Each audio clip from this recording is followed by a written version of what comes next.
మొదటి నుంచి చెప్పేది ఏంటంటే అమరావతి ఫండ్స్ మన రాష్ట్ర జిఎస్టీ డబ్బులతో కానీ లేకపోతే రాష్ట్రంలో మిగతా జిల్లాల్లో పన్నుల ద్వారా కావచ్చు, వివిధ రకాల ద్వారా కావచ్చు, ఆ కట్టిన డబ్బుల్ని అమరావతి ఇన్ఫ్రాస్ట్రక్చర్ డెవలప్ చేయడానికి కానీ, అమరావతిలో ప్రాజెక్టులు చేయడానికి, రోడ్లకి కానీ, భవనాలకి కానీ వాడట్లేదు అనేది ఫస్ట్ వెరీ క్లియర్.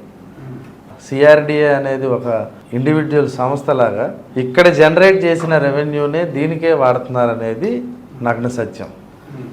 అందులో భాగంగా కేంద్ర ప్రభుత్వం పథకాలు ఏమన్నా ఉంటే హడ్కో నుంచి వచ్చే ఫండ్స్ కానీ, ఏషియన్ డెవలప్మెంట్ బ్యాంక్ ఇచ్చే ఫండ్స్ కానీ, లేకపోతే వరల్డ్ బ్యాంక్ ఇచ్చే ఫండ్స్ కానీ, ఇది ఏంటంటే అమరావతి సిఆర్డిఏల ప్రాంతంలో ఉన్న 29 గ్రామాల్లో ఉన్న ఒక లేఅవుట్ని అభివృద్ధి చేసే దాంట్లో గవర్నమెంట్ ఒక ప్రాజెక్ట్ని రూపొందించింది. ఇందులో ఏంటంటే విన్ విన్ సిచ్యువేషన్, భూములు ఇచ్చిన రైతుకి లాభం జరుగుతూనే ఏదైతే మనం ఒక రాజధాని నిర్మాణానికి కావాల్సిన భూములు కావాల్సిన పరిస్థితి ఉందో ఆ విన్ విన్ సిచ్యువేషన్లో భాగంగానే ఈ అమరావతి ఉంది.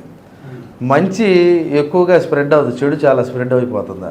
ఈ మన జగన్మోహన్ రెడ్డి గారిని, ఆయన మాజీ ముఖ్యమంత్రి, ఆయన విమర్శించే స్థానం మాలాంటి వాళ్ళకి లేకపోవచ్చు, కానీ ఒక సామాన్య రైతులాగా, అంటే మేము భూములు ఇచ్చిన రైతుల్లాగా ఈ అమరావతి ప్రాంతంలో ఉన్నదాన్ని మాత్రం మేము ఖచ్చితంగా చెప్పదలుచుకుంది ఏంటంటే, ఆయన ఏదైతే మావిగన్ అని ప్రపోజ్ చేశారో ఆయనకి మామూలుగానే ఒక చంద్రబాబు నాయుడు గారి దత్తపుత్రిక, మానసపుత్రిక ఈ అమరావతి అనేది.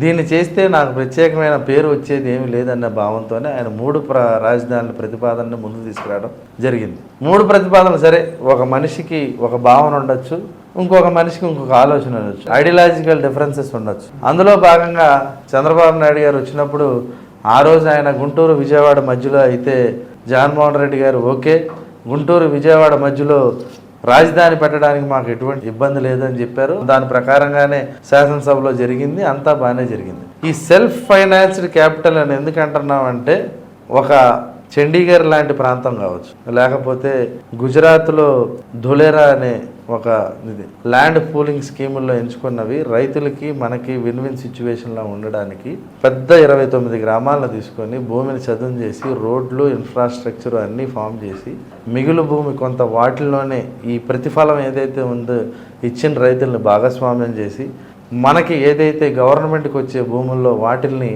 Notable institutions, central government institutions, national institute of design కావచ్చు, లేకపోతే మిగతా ఆర్గనైజేషన్స్కి సెటప్ చేస్తే ఆటోమేటిక్గా భూమి వాల్యూ పెరిగిద్ది. ప్రభుత్వం అనేది భూమి వాల్యూ విక్రయించడం అనేది తప్పే కాదు.